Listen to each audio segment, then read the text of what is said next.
தட்டை, சீடை, முறுக்கு, ரிப்பன் பக்கோடா, அதிரசம், என்ன வேணாலும் செய்யுங்க.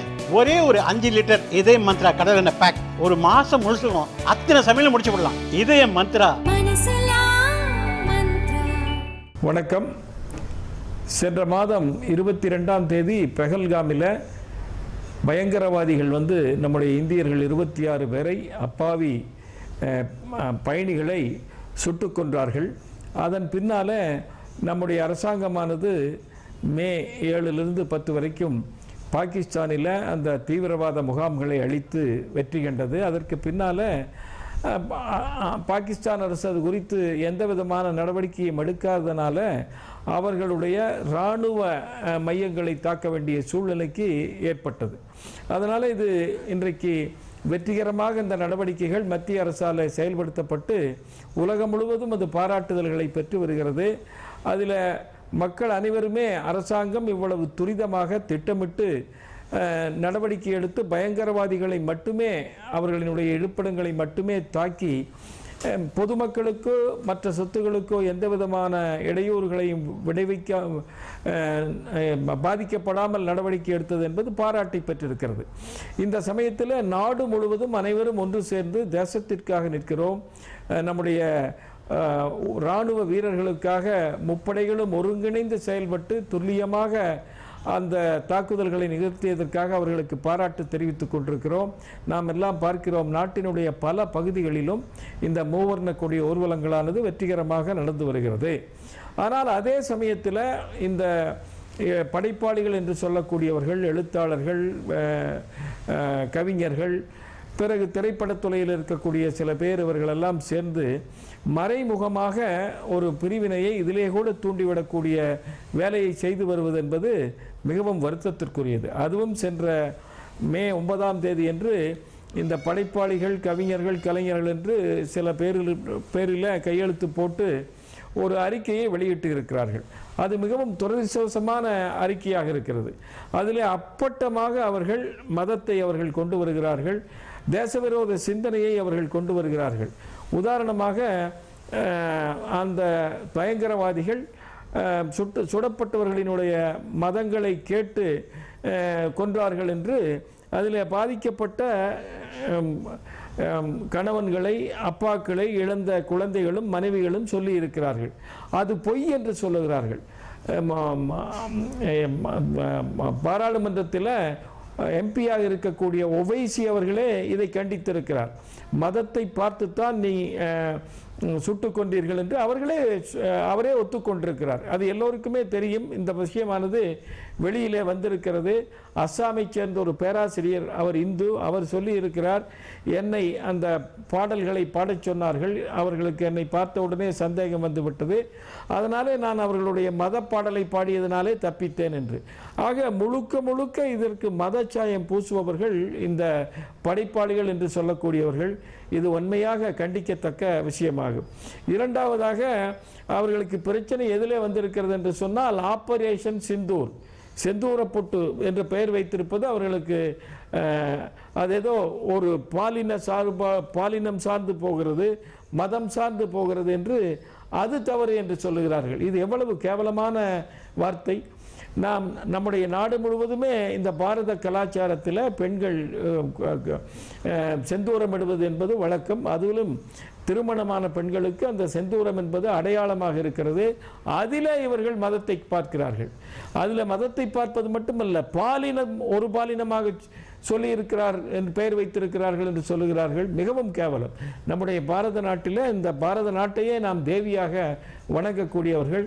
இங்கு தேவி அம்மா என்பதுதான் உச்சபட்ச மரியாதை அடையாளம், அன்பினுடைய அடையாளம். ஆகவே தேசத்தையே தெய்வமாக வணங்கக்கூடியவர்கள் நாம். இங்கு இருக்கக்கூடிய நதிகள், கடல், மலை என எல்லாவற்றையும் நாம் தேவியாக பார்த்து, அம்மாவாக பார்த்து நாம் வணங்குகின்றோம்.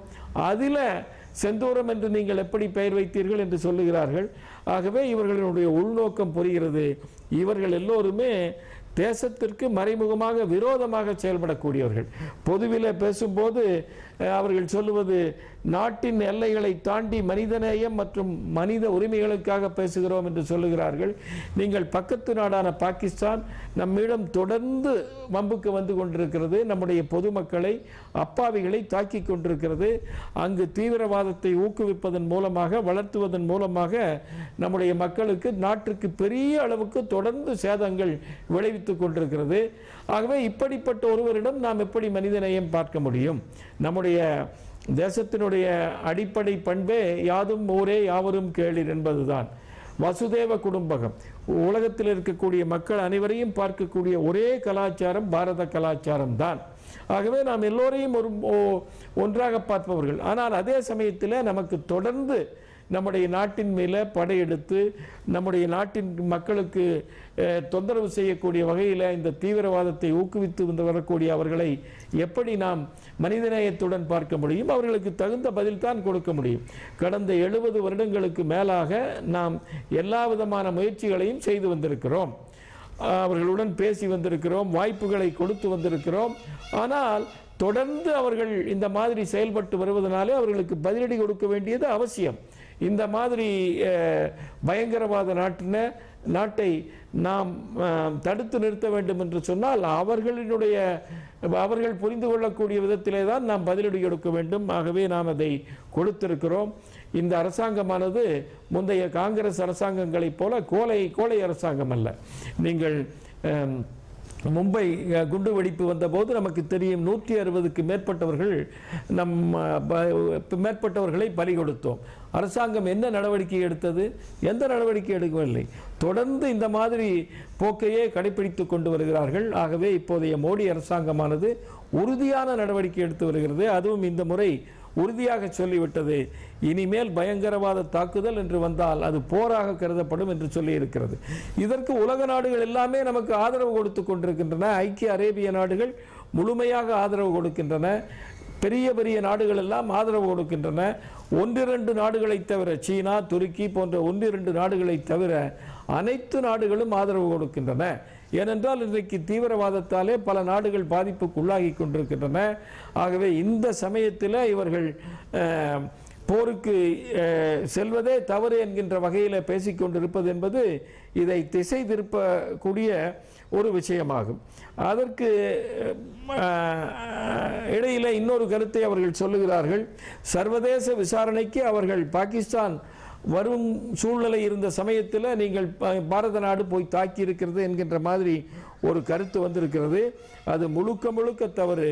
நாம் எல்லா விதமான முயற்சிகளையும் செய்து பார்த்த பின்னாலே தான் இந்த நடவடிக்கையை எடுத்திருக்கிறோம். நமக்கு தெரியும், நம்முடைய பாரத பிரதமர் அவர்கள் ஆட்சிக்கு வந்தபோது 2014 நம்மை சுற்றி இருக்கக்கூடிய சார்க் நாடுகளைத்தான் பதவியேற்பு விழாவுக்கு கூப்பிட்டார். பாகிஸ்தான் நாட்டையும் கூப்பிட்டார்.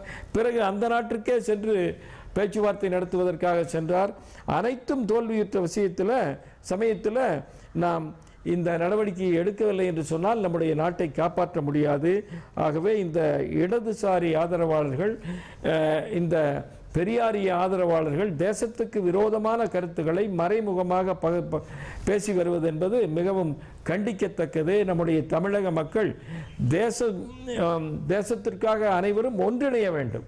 அப்போதுதான் நம்முடைய தேசம் பாதுகாக்கப்படும். இது ஏதோ பாரதிய ஜனதா கட்சிக்கோ அல்லது பிரதமர் மோடி அவர்களுக்கோ ஆன விஷயம் அல்ல. நம்முடைய தேசத்திற்கான விஷயம். தேசத்திற்கு இன்றைக்கு அவர் தலைமை தாங்கி கொண்டிருக்கிறார். தேசத்தை சரியான வழியில் நடத்தி கொண்டிருக்கிறார். அதில் ஏதாவது குறைபாடுகள் இருந்தால் நீங்கள் சொல்லலாம்.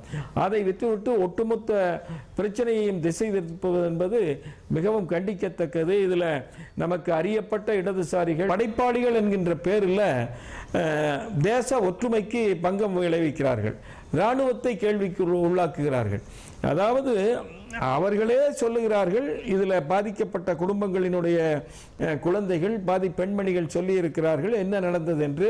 ஆனால் இது அவர்கள் பொய் என்று சொல்லுகிறார்கள். அப்படின்னா என்ன? இவங்க மத ரீதியாக மக்களை பிளவுபடுத்துவது தான் இவர்களுடைய நோக்கம். ஒன்று. ரெண்டாவது, பேர் வைக்கிறதுங்கிறது இந்த நாட்டினுடைய கலாச்சார அடிப்படையில் அமைந்த பேர். நம்ம தமிழ் தாய் வாழ்த்து பாடுறோம். அப்போ அது பெண்ணுன்னு பாடுறீங்க, பாலினம் இருக்கக்கூடாதுன்னு என்னது? ஆணும் இல்லை பெண்ணும் இல்லையா? இது என்னது? என்ன உங்களுடைய கருத்து? என்ன கருத்து? இது எதிர்மறையான போக்கு. ஆகவே நம்ம நாட்டில் பெண்களுக்கு உயர்ந்த மரியாதை கொடுக்குறோம். ஆகவே பெண் செந்தூரம்னு சொல்கிறோம். ஏன்னா அவன் கொன்னதே வந்து பெண்களை பார்த்துத்தான் கொண்டிருக்கிறார்கள். அதில் ஒரு பெண்மணி கூட கேட்குறாங்க, என்னையும் சுட்டு கொண்டுது அப்படின்னு கேட்பாங்க. அவங்க போய் மோடி கிட்ட சொல்லுங்க அப்படிம்பாங்க. ஆக அது ஆண்களை குறிவைத்து நடத்தப்பட்ட தாக்குதல். அதில் பெண்களினுடைய செந்தூரமானது போகிறது. ஆகவே அதனுடைய அடிப்படையில் அந்த பேர் வச்சிருக்குது. இதுல இருந்து இவங்க தப்பு கண்டுபிடிச்சாங்க. இதை வந்து தமிழக அரசாங்கம் இந்த மாதிரி நபர்களை கண்காணிக்க வேண்டும். இவர்கள் மேலே தக்க நடவடிக்கை எடுக்க வேண்டும். இவர்களெல்லாம் வந்து கருத்து சுதந்திரம் என்கின்ற பேரில் இந்த தேச ஒற்றுமைக்கு விரோதமாக, மத நல்லிணக்கத்துக்கு விரோதமாக செயல்படக்கூடிய நபர்கள் தான் இந்த இடதுசாரிகளும் இந்த பெரியார்வாதிகள் என்று சொல்லக்கூடிய நபர்களும். ஆகவே இவர்கள் மேலே அரசாங்கம் சட்டப்படி என்ன நடவடிக்கை எடுக்க வேண்டுமோ அதை எடுக்க வேண்டும் என்று கேட்டுக்கொள்கிறேன். திமுக அரசாங்கம் இவர்கள் மேலே நடவடிக்கை எடுக்காமல் இருப்பது கண்டிக்கத்தக்கது.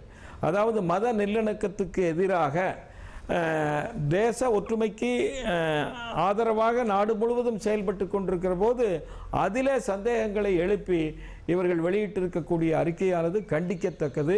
திமுக அரசாங்கம் இவர்கள் மேலே நடவடிக்கை எடுக்கணும். இந்த மாதிரி பொய் இவங்க பேசக்கூடாது. அப்பட்டமான பொய்யை வந்து அறிக்கைங்கிற விடுறாங்க. இவங்கெல்லாம் படைப்பாளிகள்.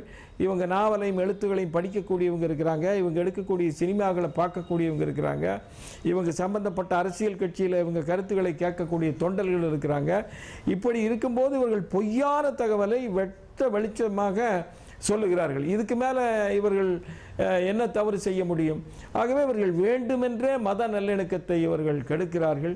வேண்டுமென்றே நம்முடைய அரசாங்கத்தினுடைய நடவடிக்கை, அதுவும் இராணுவத்தினுடைய நடவடிக்கையில் இவர்கள் சந்தேகம் எழுப்புகிறார்கள். பேச்சுவார்த்தை எல்லாம் முடிஞ்சது. பேச்சுவார்த்தைக்கு நடவடிக்கை எடுக்காதனால தான் இத்தனை வருஷமாக நாம் பதிலடி கொடுக்குறோம். இவர்கள் மேலே மனிதநேயம் காட்டுங்க, அவன் வந்து துப்பாக்கி வச்சுட்டு சொல்கிறான், மனிதநேயம் காட்டுங்கன்னு எப்படி காட்ட முடியும்? ஐநா சபையில் நம்முடைய அதிகாரி பேசியிருக்கிறார்கள். 20,000 பேருக்கு மேலே இந்த பாகிஸ்தானுடைய தீவிரவாத பயங்கரவாதத்து மேலே மட்டுமே நம்ம நாட்டினர் பாதிக்கப்பட்டிருக்கிறார்கள்னா உயிர் போயிருக்குது. அவர்களுக்கெல்லாம் என்ன பதில்? நீங்கள் சௌரியமான ஏசி ரூமில் உட்கார்ந்துட்டு நீங்கள் அறிக்கையை விட்டுட்டு இருக்கிறீங்க. அங்கே இராணுவத்தில் வேலை பார்க்கிறவர் 1 வயது குழந்தை, 3 வயது திருமணமாகி சில மாதங்கள்லேயே கணவனை இழக்கக்கூடிய சூழ்நிலை இப்படியெல்லாம் இருக்குது. அவர்களுக்கு என்ன நாம் எப்படி ஒருங்கிணைந்து செயல்படுவது? அவர்களுக்கு ஆதரவாக கொடுக்க வேண்டாமா? அங்கே பாதிக்கப்பட்டு உயிரை விட்டு கொண்டிருக்கிற மக்களுக்கு நாம் வந்து அவர்களுக்கு பாதுகாப்பு கொடுக்க வேண்டாமா? இது என்ன விதமான அறிக்கை இது? ஆகவே திமுக அரசாங்கம் இவர்களை மேலே நடவடிக்கை எடுக்க வேண்டும். இது ஏதோ இந்திய அரசுக்கு அவங்க வந்து மாற்று கருத்தை பேசுகிறாங்கிறதுக்காக இல்லை. இது எதிர்காலத்தில் தமிழ்நாட்டிற்கும் பாதிப்புகளை உண்டு பண்ணும். இந்த மாதிரி அனைவரும் ஒன்று சேர்ந்து நிற்கக்கூடிய விஷயங்களில் நீங்கள் வந்து இந்த மாதிரி கருத்து சொன்னீங்கன்னா இது மாநில நலனையும் பாதிக்கும். ஏன்னா ஒட்டுமொத்த தேசம் என்பதே மாநிலங்கள், ஊர்கள் இணைந்தது தான். நீங்கள் ஒரு மாநிலத்தில் உட்கார்ந்து நீங்கள் பேசுகிறீங்கன்னா உங்களுக்கு மத்திய அரசினுடைய சில கருத்துக்கள் உடன்பாடு இல்லாட்டி கூட இந்த மாதிரி விஷயங்களில் ஒற்றுமையுடன் செயல்பட வேண்டியது அவசியம். ஆகவே இந்த மாதிரி நபர்கள் மேலே நடவடிக்கை எடுக்க வேண்டும். இல்லை என்றால் இது எதிர்காலத்தில் தமிழ்நாட்டிலும் இந்த மாதிரி மத நல்லிணக்கத்தை கெடுக்கக்கூடிய வாய்ப்புகளை உருவாக்கும். பிறகு நம்முடைய மாநிலத்தினுடைய ஒற்றுமைக்கு ஊர்வலிக்கக்கூடிய ஒரு கருத்துருவாக்கத்தை இவர்களினுடைய செயல்பாடுகள் எல்லாம் ஏற்படுத்தும் என்று சொல்லிக்கொள்ள விரும்புகிறேன்.